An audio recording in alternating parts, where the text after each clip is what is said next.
We were contacted by a highly credible whistleblower describing Attorney General's pressure on FBI to quickly review and produce more Epstein documents as promised.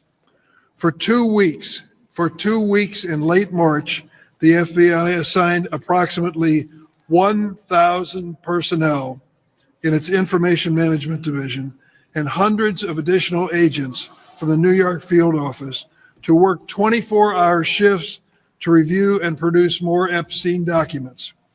These officials were told to, quote, flag any records in which President Trump was mentioned. Essentially, agents were pulled out of their field from their work combating narcotics and violent crime to review this mountain of documents.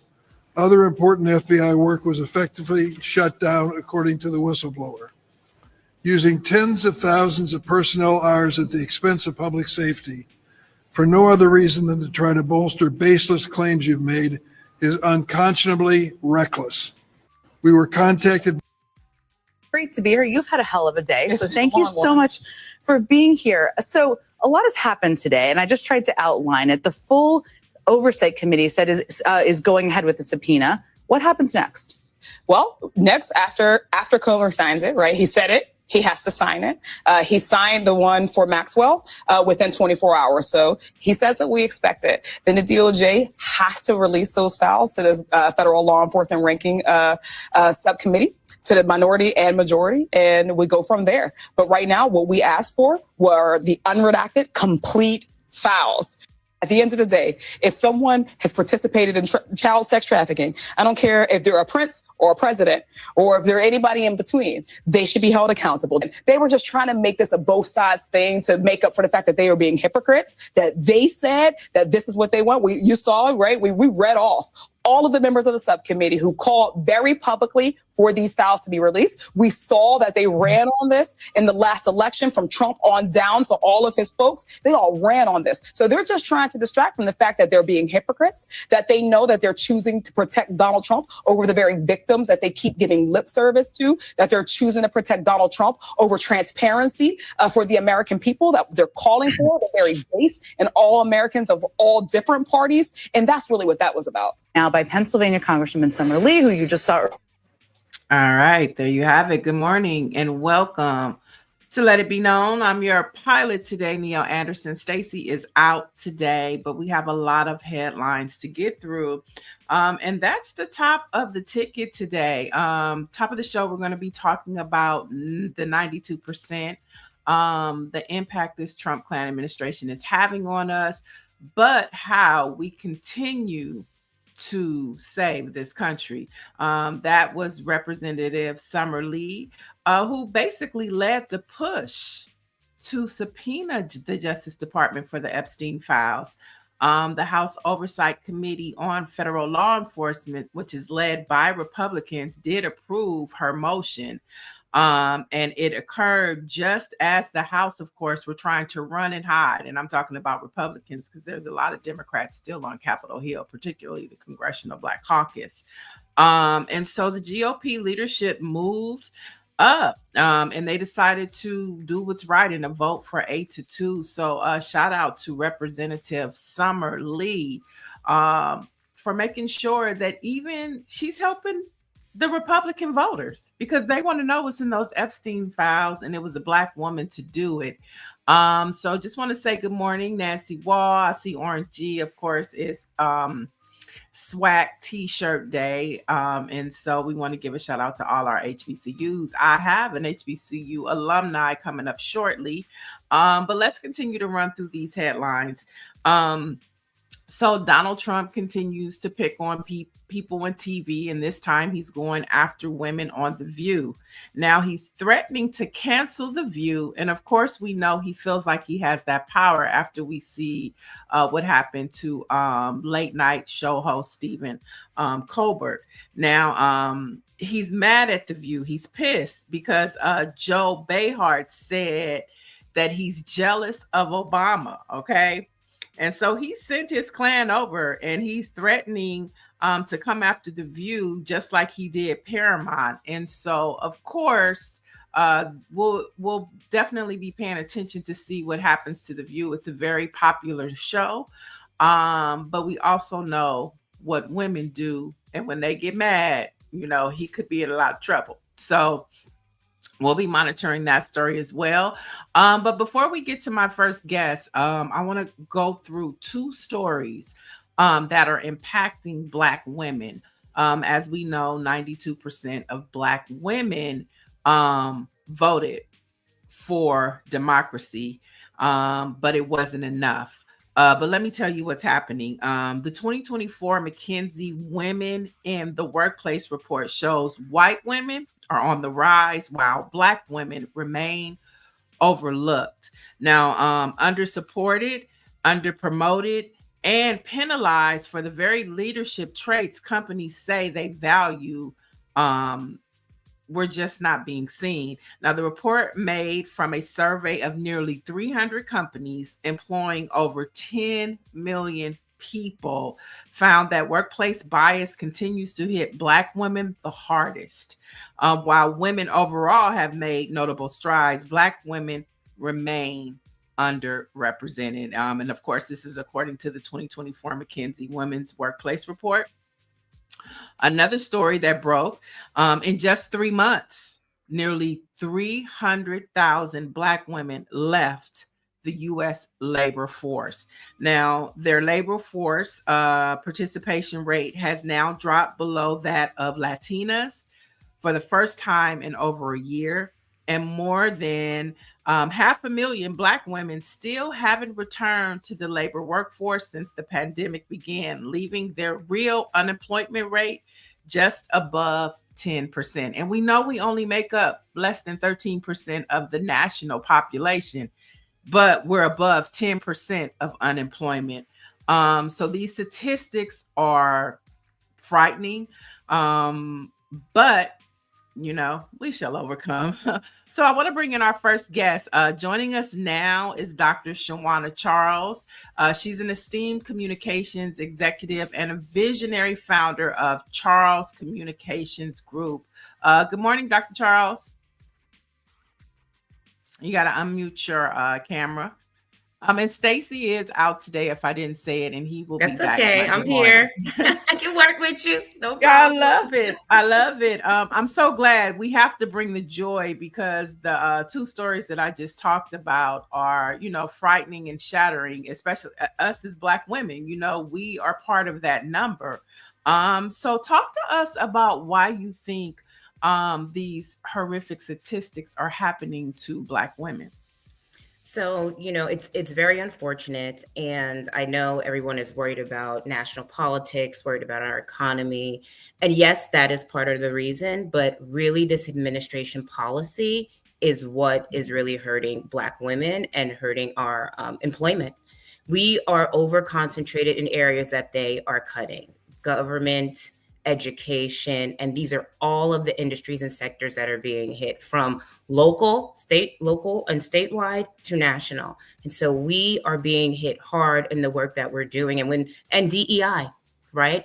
A lot of consulting DEI, when you're thinking about cultural competence and DEI, you want people who understand the culture, people who can talk about it, people who've done the research. And so every area where we are over concentrated are the areas that are being hit, and we are losing our jobs. Right. So I also want to know, when we talk about community, we talk a lot on the show about how, big picture federal funding, how it impacts local communities, which mostly are nonprofits. And we know that Black women, take up a lot of that space when it comes to resources, whether it be healthcare, whether it be mental health, whether it be financial wealth building. There's so many community organizations that are ran by women. So talk to us about how these job cuts for Black women will impact our communities. Well, it's absolutely going to impact our communities. Like you said, a lot of federal funding drive the programs that help our communities. And so with the federal funding being cut, these organizations can't do the work that they do. And I actually met with a fund last night that funds, Black nonprofits. And, their thing is like, we want to be loud, but we want to also be careful because we need to continue to support the organizations that are helping our communities, uplifting our communities, and investing in our communities. And we don't want our funds cut. And just like The View is being targeted, when you're loud and you're proud in these communities, you can easily lose your funding and be impacted. And our communities will be impacted. 80% of Black women are the breadwinners in their home.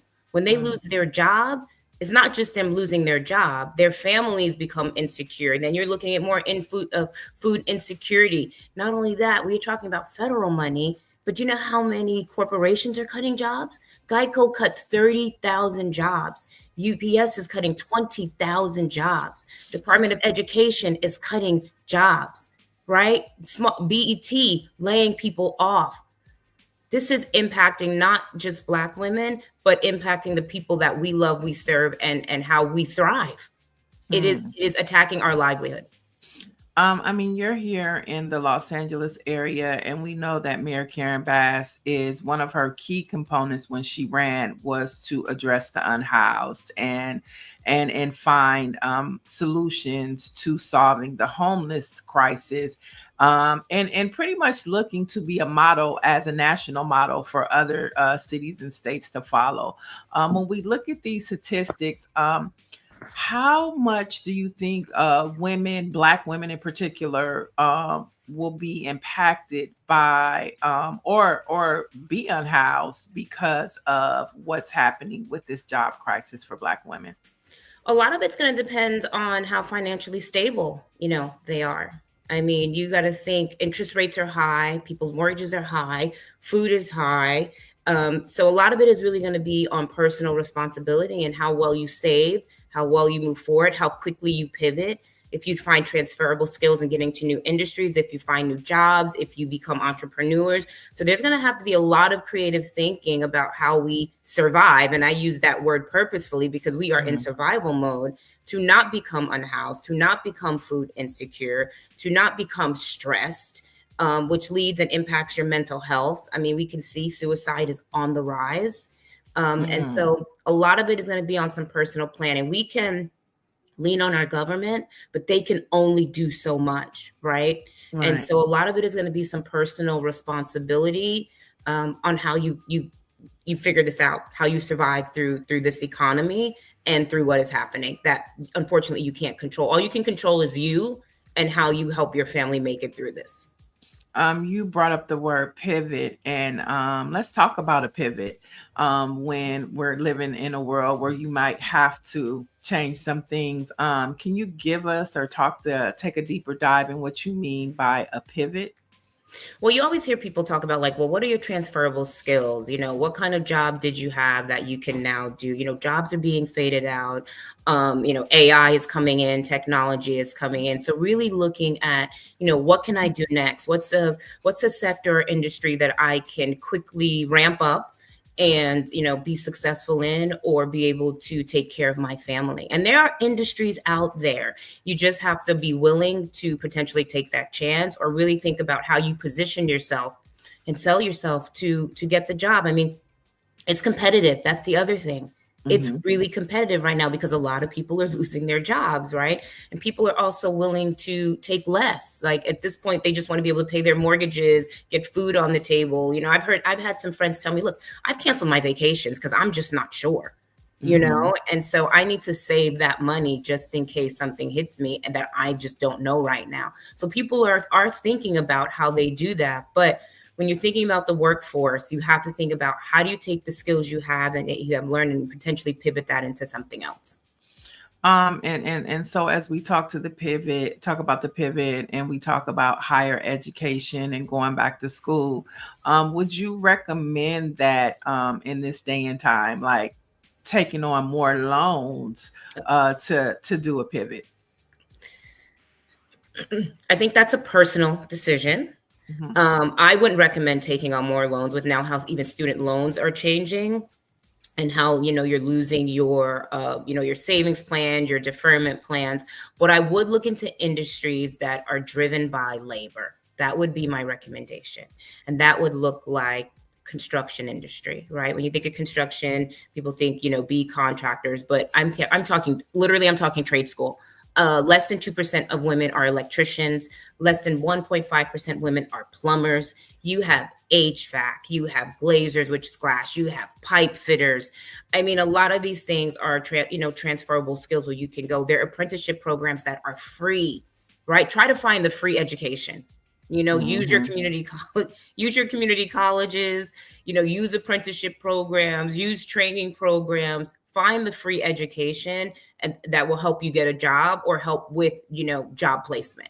That would really be my suggestion. I'm not saying, everyone needs to go into the labor force, but they're project managers, but try to find things that are in demand and where women are, the least of the ones in that sector and that industry. So that's good that you bring up trades, because that was something that for years, we pushed away from. Don't go to a community college. It's kind of like taboo. Let's go to a 4-year college and get a degree from an institution of 4 years. But now you brought up, trade colleges. And like you say, trades are they pay well. Electricians. I know out here, LA Trade Tech, they have a cordon bleu. You can be a chef. There's so many industries that are available to us outside of 4-year colleges. Now, I want to talk to you about the layoffs. Is this just part of the economic cycle, or is there something else happening? This is definitely driven by policy, right? There's you see all the DEI that is being cut. You see at one point it was all these chief diversity officers and things like that. Those jobs are gone. And mostly Black women held those jobs. So yes, economy drives it, but politics and policy drive economy. And so it is really just that, trickle down effect that is happening. So it's a lot of both, but it's really policy that is driving this. Because as I stated before, the areas that are being the cut are the areas where Black women are most overcompensated in for employment. Mm-hmm. Somebody in the chat has a question for you, Mike V. He says, Dr. Shawna, the cybersecurity industry has 500K openings right now. Black women make up less than 3% of the industry. Are you hearing any conversation about Black women going into tech right now? So I know they are exploring that, as most people are, and that's a great question. And tech is a great place to be. But again, you have to think about your transferable skills. You have to think about how you would acquire those tech skills. And you also have to think about people and honestly, the competition, right? Some people are in those spaces and they're losing their jobs. Microsoft is laying off. Google is laying off. And some of these people come with that experience. So a lot of it, again, is around the ramp up. How quickly can you ramp up and be competitive? And also, what is that going to cost you? Not just money costs, financial costs, but time costs. And can you do those things? I mean, a lot of people have young children. They don't have the time to do that or access to do that, but it is a great start. And use your community colleges. They have great programs. They have free programs. They have certificate programs. Everything isn't about a quote unquote degree. You can get certificates and get jobs. And so I think we just have to start really thinking out of the box about how do we acquire the skills and the knowledge we need to make these pivots. I love it. So we're talking about the pivot this morning with Dr. Shawna Charles. And so one of the pivots that we've learned over the past, maybe 10 years, in a term that has really developed into something meaningful, especially for millennials and Gen Zers, it's called self-care. Can Black women afford to still push a large amount of self-care in what we're talking about, job losses and the pivot into different careers? How important is self-care factored into all of that? It's a priority. You just heard me say 80% of Black women are the breadwinners of their family. They have to, we have to take care of of ourselves, if we want to perform at optimal performance, if we want to be our best, as I said, it's very competitive out there. You have to take care of your mind, your body, and your soul. Self-care, and it sometimes it does look like, a facial and a bath and rest, but sometimes it looks like getting out there and joining the community college and getting that certificate, so you can keep your roof over your head, you can feed yourself, you can still have your vacation with your family or your girls, and you can still maintain a quality of life that you are used to, or you are choosing to do something different. It is not pushed on you to do something different, which then drives stress and everything else. And it's just a stressful time for people. People are afraid, they're worried. And so you have to find whatever self-care looks like for you.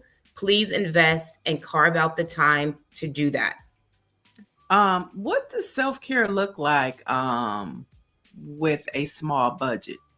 Because some people like self-care. I'm going to take a trip. I'm going to take myself out to a 5-course meal. What does a economic friendly self-care regimen look like? Self-care could be your own doing your own facials. Self-care can really look like hanging out with people who fill your soul, who make you laugh. Self-care can look like taking yourself to lunch. That can be, I want to say a salad, but salads is about $20 and salads are about $20 now. That can look like a hike. That could be like a walk on the beach, if that is what you enjoy. Just whatever it is that quiets your mind. That can be giving yourself a good, a bedtime and sticking to it because you need that rest. It could be sitting in silence in your car and driving and just releasing your thoughts. It could be, I hate to say this, but when I used to, put my Bluetooth on and like just talk to myself in my car so people didn't think I was crazy, but I was releasing kind of what I needed to. So it could just be finding those things that you need to take care of yourself. And you are the person who majorly knows what that is. The people around you know how to take care of you, but you know how to take care of yourself. And it also looks like asking for help. If you need help, it looks like asking for help. It looks like therapy. And there are free therapy if you have insurance, if you have Medi-Cal, where you can seek and you can actually get help. So really understanding what you need. And I think this is a good time for us as Black women to self-explore.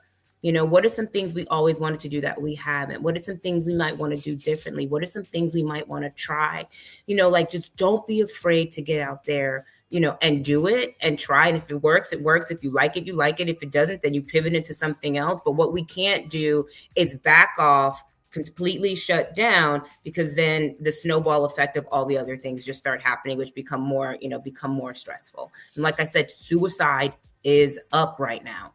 Dr. Joni is saying meditation for 10 minutes each morning to start the day. The Big Cheese, although sometimes we go back and forth, he has a good point. Being able to work with your hands and mind is where the money is at. Get into trades. And we've been talking a lot about that.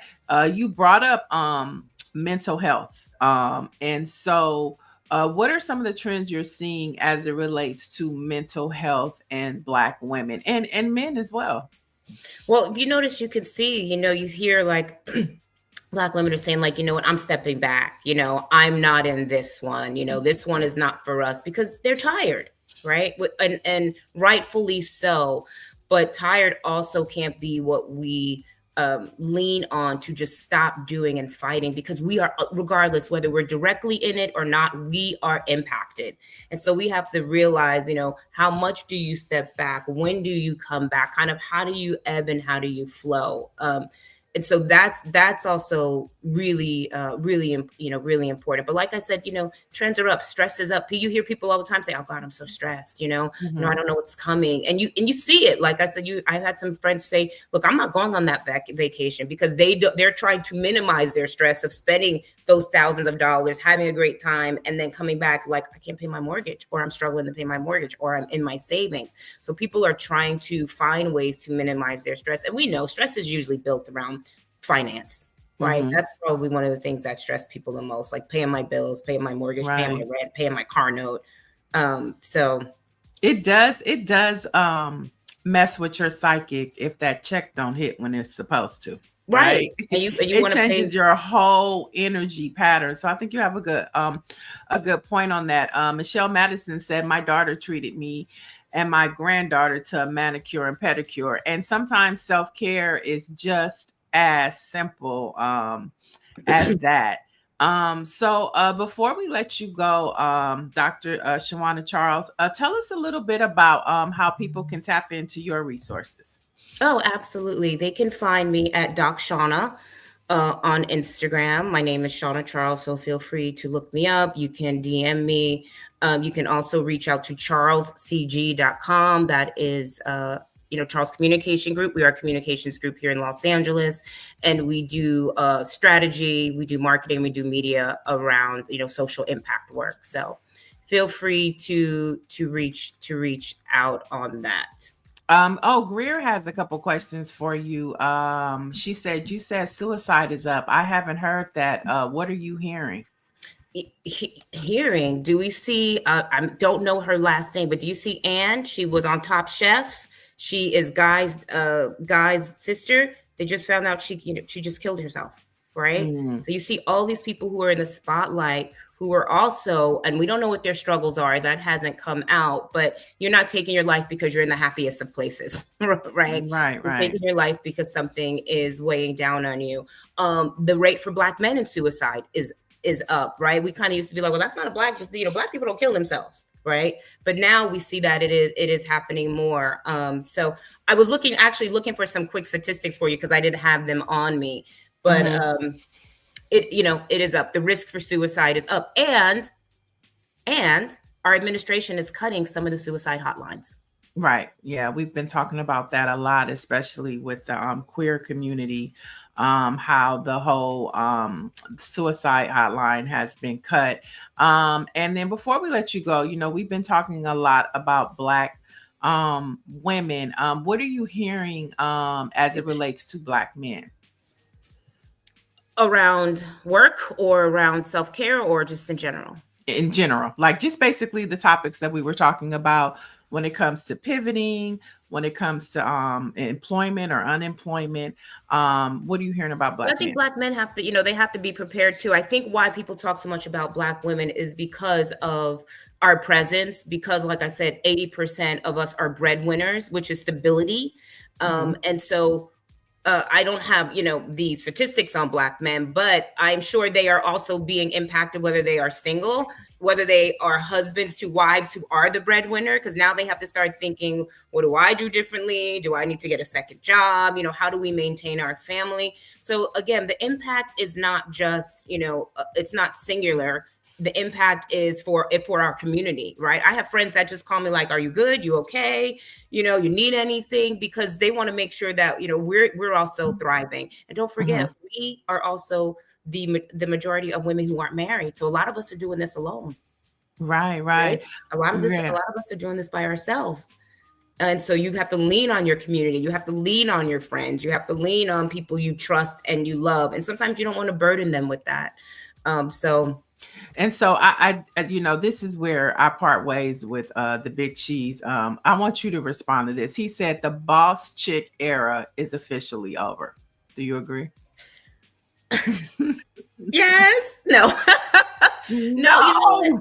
You know what? You have to look at it, and it's not just singular. It's not just one way, right? There's a way that you can be a boss chick, and it's how you present that. Right? Being a boss chick doesn't mean you have to be rigid and rugged and forceful and all those things. You can still be a boss chick and, still be a feminine woman or still, be a woman. So it's not over in the sense of go get your bag. No, absolutely not. But it might be over in the sense with how you present, how you go get your bag. Right. But that's different. That's different for everybody. And a lot of it's just about presentation. It's about how people experience you. And when you are that boss woman, right?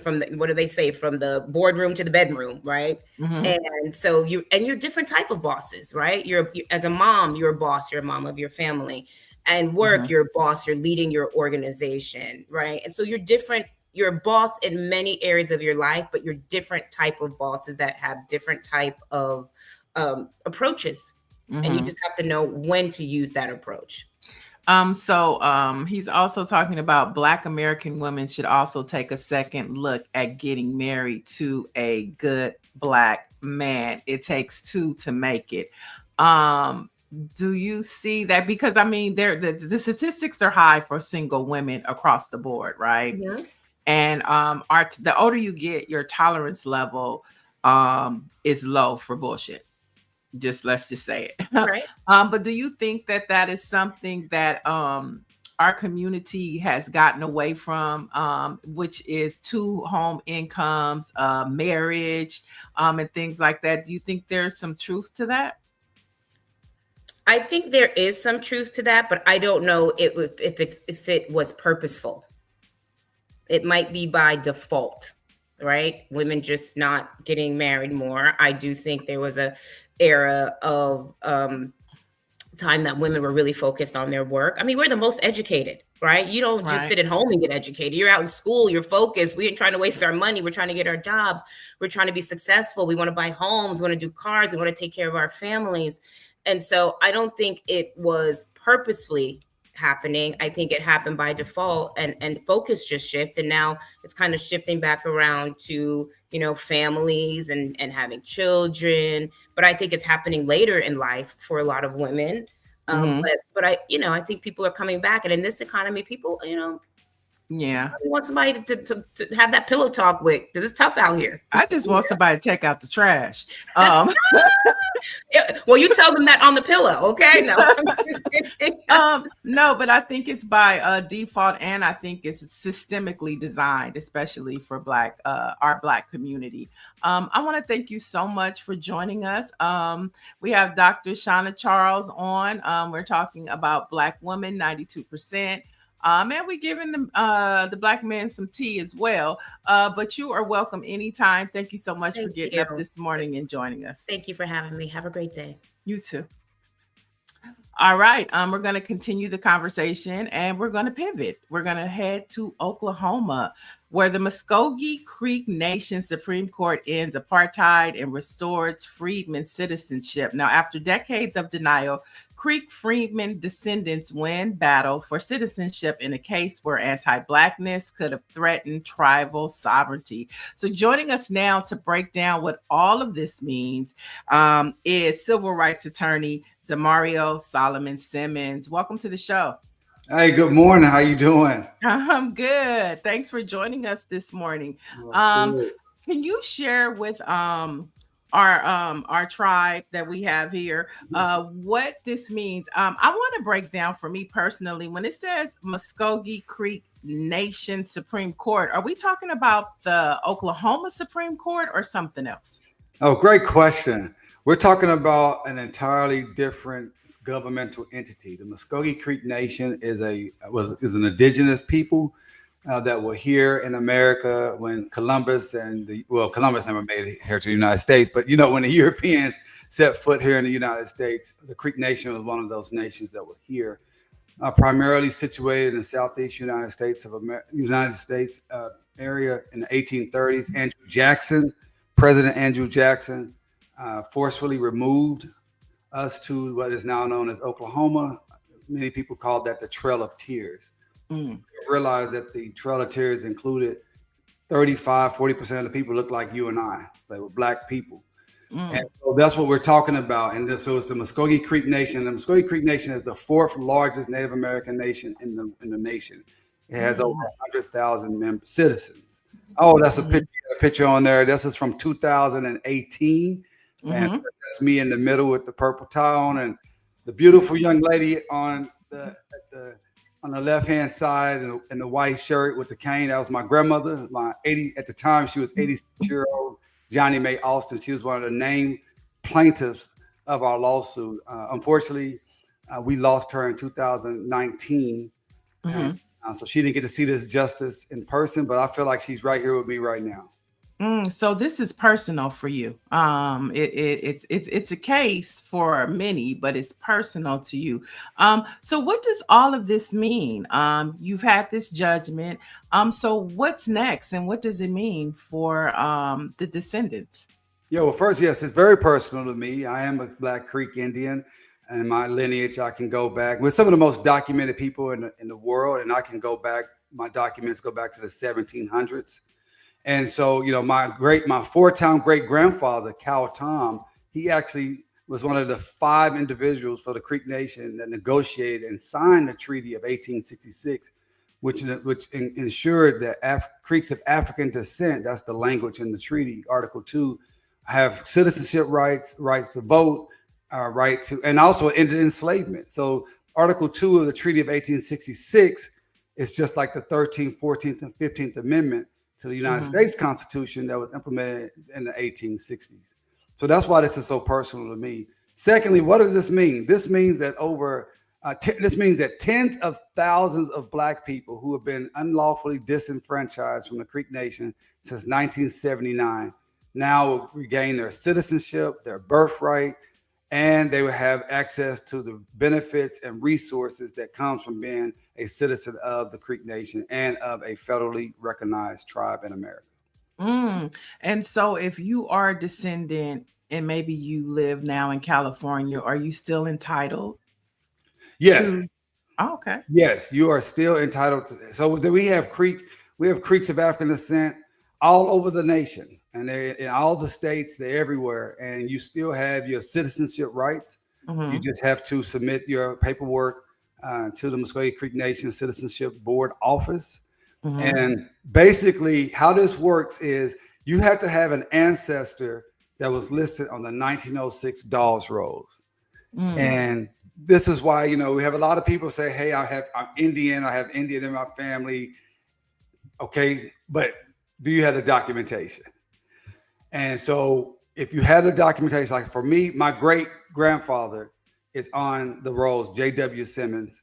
He was born 1898. He was a newborn when he was enrolled. He's on the roll. So then I just connect back. I have his death certificate. And then my grandmother, Johnny Mae Austin, I have her death certificate. And then my father, my grandmother's son, I have his birth certificate. And of course I have my birth certificate. And that links me up from me to my ancestors on the Dawes Rolls. And that gives me eligibility to be a citizen. So as the nation talks about reparations, is this like a model or a template of what reparations looks like? Great question. Absolutely. I mean, this is definitely some form of reparatory justice. I mean, we've been excluded since 1979. And now that this court system has said, hey, this is unlawful and illegal under federal law and under Muscogee Creek Indian law. That's very important. And it was a unanimous decision. I want to say that too. And so we're very, very happy and proud about that. And one thing I've already done, I sent a letter to the Chief David Hill of the Creek Nation, asking that we can have a sit down with his leadership and with my clients and other leaders of our organization. And we can talk about this reconciliation process. We can talk about how we can be unified as we move forward, and we can stop all this fighting. I mean, we've been fighting for 46 years. We're tired of that. We want to lay that down. We don't want to have to be called Creek Freedmen or Black Creeks or Creeks of African descent. We are Muscogee people, period, point blank. And so that's the hope. So we want to start that conversation. What does it look like? What does it look like to reconcile? What does it look like to be for the nation to say, yep, this was not right. And we want to do what the right thing to do to get these people back into the nation in the right way. So, okay, so we're talking about this conversation. How does this factor into the federal government, or does it at all? It does. First of all, the treaty is a treaty between the Creek Nation as a sovereign entity. The Creek Nation is a sovereign nation, just like if it's a treaty with Russia or Brazil or Canada, right? This is a sovereign nation. So the treaty with the Creek Nation, and then the other party at the federal government. And in our judicial system in the United States, the top law is the Constitution. Well, right below the Constitution are treaties. Treaties are the supreme law of the land, only subordinate to the Constitution. So therefore, the federal government is always involved, and they should have stepped in a long time ago and stopped this discrimination, but they didn't. The second aspect of that means, as a federally recognized nation, the Creek Nation receives a host of resources and benefits. For instance, free healthcare. The government, through Indian Health Services, provides Creek Nation citizens with healthcare. And so that is a benefit of being a citizen. So when you were talking about, you ask about reparations, as you know, I'm involved in that for a long time also. And, it's all these different steps. So like if you get a bill passed, then it's like, okay, where are the resources going to come from?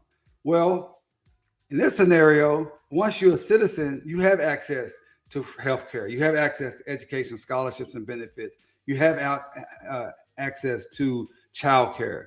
You have access to housing. You have access to employment preferences. Think about this. Being an Indian is not a racial designation. It's a political designation. So all of the programs that have been attacked for Black people under the 14th Amendment, you can't do that, attack it under the 14th Amendment for being an Indian, because that is a federal designation that's protected by treaty law. Okay. Very powerful. It's a very powerful deal. This will change lives. This will improve lives. This is going to be something that will make sure that people will live longer, that people can go to school, that people can have housing, and it's going to impact tens of thousands of people that look like you and I. It's amazing. Yeah, congratulations for all the work that you've been doing on this. And it's just refreshing to hear, progress, especially when we think about what's happening from a federal level with Donald Trump and everything that's happening. Progress for Black folks is still moving forward on state and local levels. So congratulations to you. We were talking about reparations, so I can't let you go without talking about the survivors of the Tulsa Race Massacre of 1921.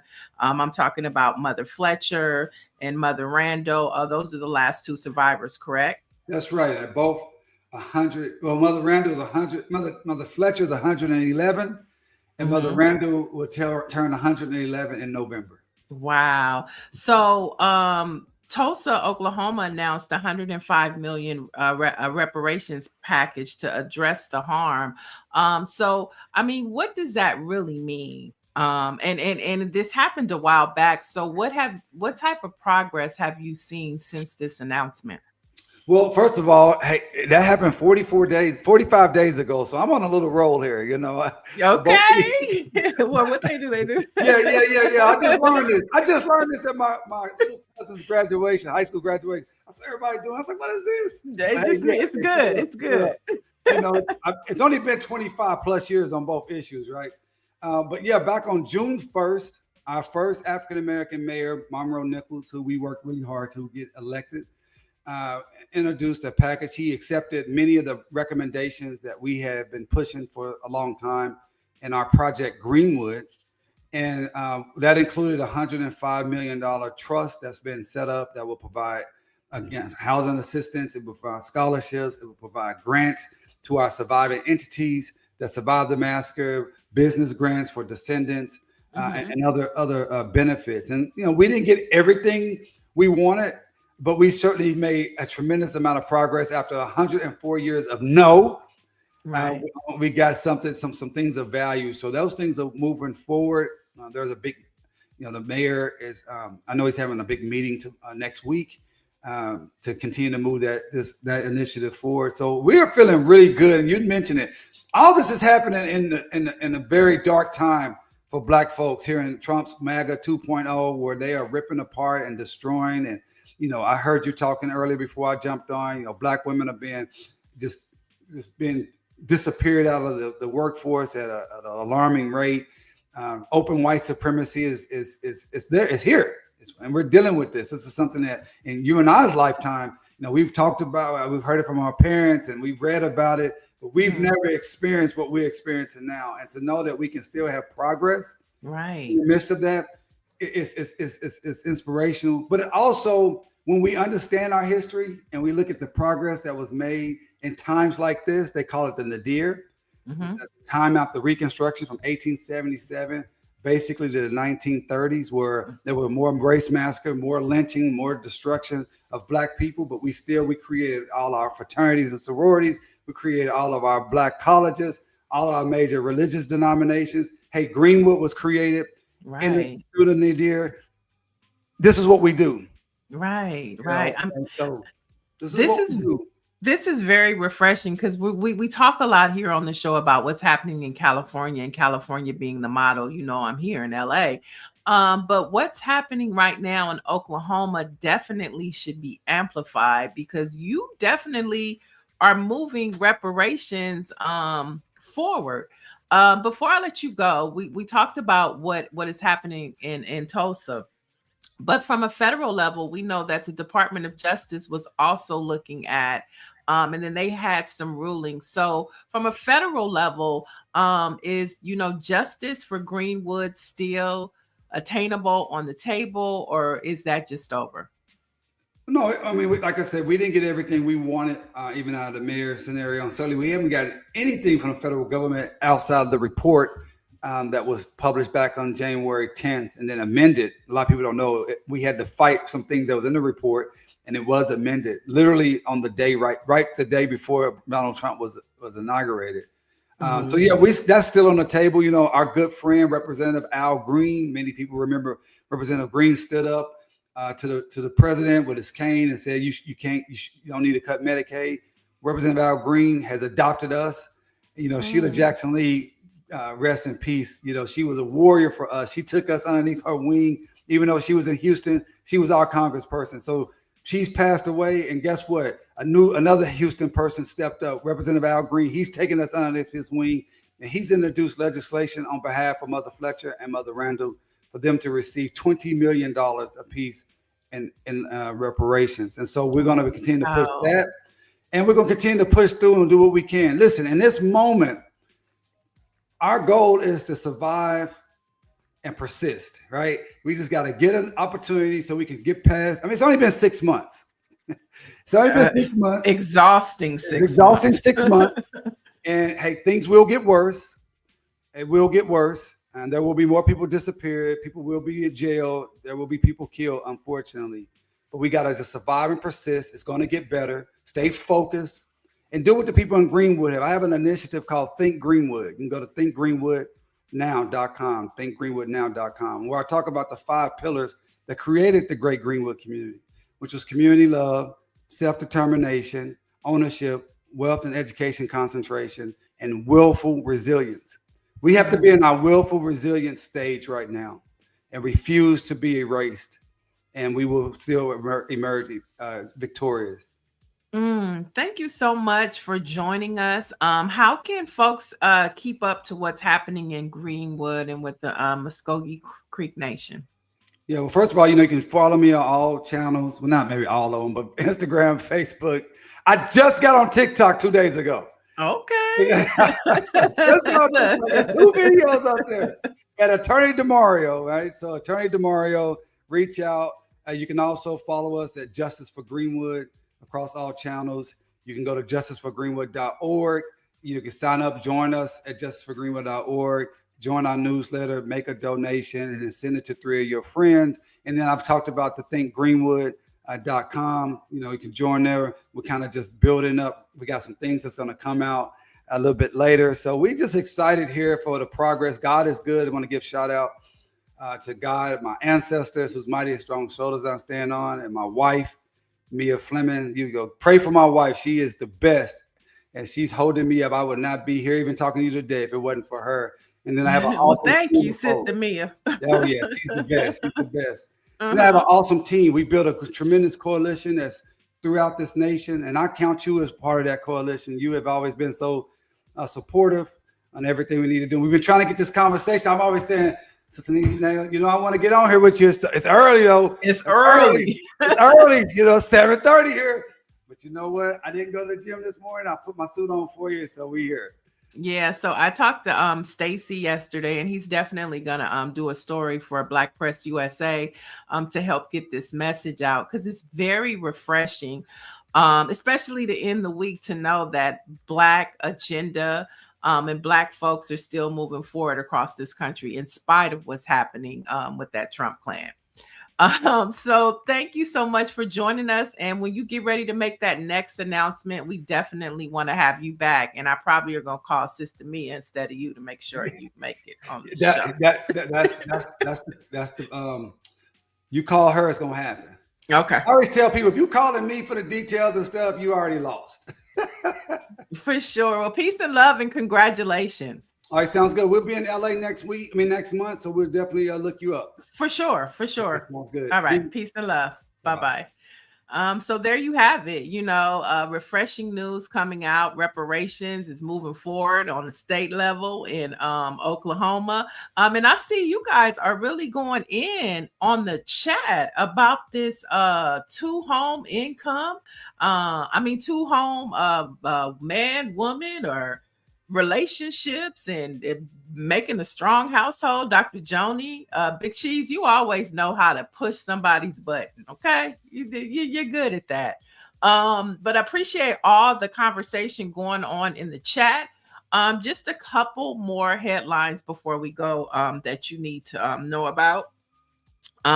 So let's do what to watch. Let's end on a good note. Okay. We were just talking about our ancestors, slavery, reparations. There's something that you guys should watch that should be fun. It's called Washington Black. Now it's streaming right now on Hulu, and it's starring Sterling K. Brown and Ernest Kinsley Jr. And the story follows the early life of George Washington Wash Black, and it chronicles his escape from slavery and all of his adventures. And so that's airing right now on Hulu. It's called Washington Black. I tell you to check it out. I started watching it. It's good. Good. And then, of course, we have our Black History Fact of the Day. On July 25th, 1972, the U.S. government acknowledged its involvement in the Tuskegee syphilis study. Now, it was a horrific and unethical experiment on Black men. Now, this study, which began in 1932, deliberately withheld treatment for syphilis from hundreds of Black men in Alabama to study these diseases progression, even after penicillin became available as a cure. Now, the government's admission came after media leaks exposed the study's detail. And those men they didn't get any reparations or their family for what was done to them. And of course, we know that happened to Henrietta Lacks too. And so we remember the men that were impacted by this Tuskegee syphilis study. Horrific things happening in the United States. And it seems like this Donald Trump clan is bringing it all back. And also today, we want to remember Emmett Till, who was born on July 25th, 1941. He would have been 84 years old today. Ended on some reality, but we got some food for thought from Dr. Shawna Charles. And we also were able to celebrate what's happening in Oklahoma with the leadership of Dr. Damario Simmons and everything that he's doing for the survivors of the Tulsa massacre, and also getting some reparations. We talk about it a lot, but he made sure that it happened. And so that's the show for today. Stacy will be back Monday. So will I. We hope you have been informed, empowered, and inspired. And of course, as you know, for the latest in Black news, you can head on over to BlackPressUSA.com. Peace and love, and have a great weekend.